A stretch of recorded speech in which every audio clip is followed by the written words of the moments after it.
As OBGYNs, we are very aware that there are a lot of rumors circulating about the safety of the COVID-19 vaccines, especially as it relates to fertility. My goal today is to make it clear that these claims are completely unfounded and without any scientific evidence. There is no current evidence or even a theoretical reason to believe that any of the vaccines available in the U.S. can impact fertility of men or women, given their mechanisms of action and the safety profile in the tens of millions of Americans who have already been vaccinated. To start looking at the details, the Pfizer and Moderna vaccines both use single-stranded molecule known as mRNA, not DNA, but mRNA, to provide the body with a set of instructions for producing the COVID-19 spike protein. The spike protein is how the COVID-19 virus enters our cells. When the Pfizer and Moderna vaccine is received, our cells generate this spike protein, not the actual COVID virus, just the spike protein. The presence of the COVID spike protein stimulates our immune system to produce antibodies against the COVID-19 virus, so that if we encounter the virus, our antibodies are standing at the ready to fight off the virus and prevent infection. The Pfizer and Moderna vaccines have been shown to be 95 and 94% effective in getting this job done in preventing the COVID-19 infection. To be clear, these vaccines do not enter the nucleus of the cells. That is where our DNA is stored. There is no way for them to alter our DNA, meaning they cannot cause any genetic changes. The mRNA in the vaccines is extremely short-lived and easily broken down by our bodies. The more recently approved Johnson & Johnson vaccine works a different way. It is based on more traditional vaccine technology, but also does not affect human fertility. The Johnson & Johnson vaccine uses an adenovirus. This is a common cold virus. This vaccine contains an altered version of the adenovirus so that it has a piece of genetic material from the COVID-19 spike protein. This is the same spike protein that the mRNA in the Pfizer and Moderna vaccine triggers our bodies to make. This type of vaccine by the Johnson & Johnson is referred to as an adenovirus vector vaccine.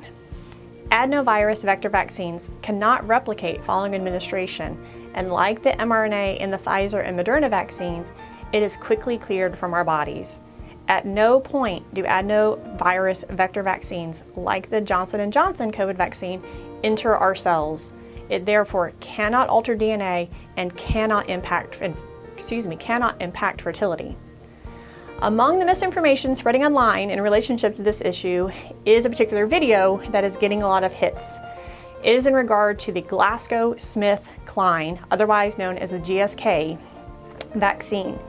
The claim is that it causes ingredients that cause infertility, and that the sperm of immunized men can actually make unvaccinated women sterile, ultimately leading to a global population decline.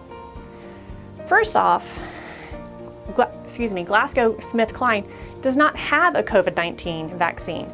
They have not produced, nor do they intend to produce a COVID vaccine. Secondly, vaccine experts have evaluated these claims and concluded that biologically, this is without any scientific merit. I've already mentioned that GlaxoSmithKline, otherwise known as JSK, is not producing its own COVID vaccine. It is working with several companies who are developing COVID vaccines by providing access to adjuvant technology. An adjuvant is an ingredient that is sometimes added to vaccines to enhance the body's immune response to them. None of the companies that JKS is involved with have produced a vaccine that is available yet. In other words, JKS was not and is not involved with the Pfizer, Moderna, or Johnson & Johnson COVID-19 vaccines.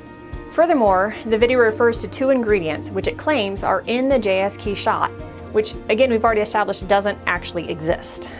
These hormones are HCG and GnRH. HCG is a hormone that many of you have heard of before because it's the pregnancy hormone. GnRH is a hormone that regulates other hormones involved in the reproductive systems of both men and women. In reality, GSK adjuvants do not contain either of these ingredients that would affect the hormones. So to be clear, none of the vaccines authorized in the United States are working with GSK, and they do not contain nor do they affect HCG or GnRH. In addition, there is no possible way that sperm would make a woman infertile. Unfortunately, some sexually transmitted infections that are contained in semen can cause infertility, but that's not the sperm themselves. Based on all this information and the fact that no vaccine available in the world today has ever been shown to impact fertility, there is absolutely no evidence that receiving the Pfizer, Moderna, or Johnson & Johnson COVID vaccines would be detrimental to fertility. It is therefore recommended that people of reproductive age who are eligible to get vaccinated do so as soon as possible. This includes women who are considering or actively trying to have a baby. There is no need to delay pregnancy after being vaccinated, and a pregnancy test should not be required prior to receiving a vaccine dose. Also, if the first dose of the Pfizer or Moderna vaccine is received and pregnancy occurs before the second dose has been given, it is advised that the second dose be given on the usual schedule without delay. These vaccines have been shown to be safe and effective. Although side effects can occur, such as body aches or fevers, they are short-lived and actually evidence of an appropriate immune response. It feels good to be vaccinated, and I sincerely hope everyone watching this and your loved ones will share that feeling soon. For information on how you can be vaccinated, please go to tanner.org/vaccine.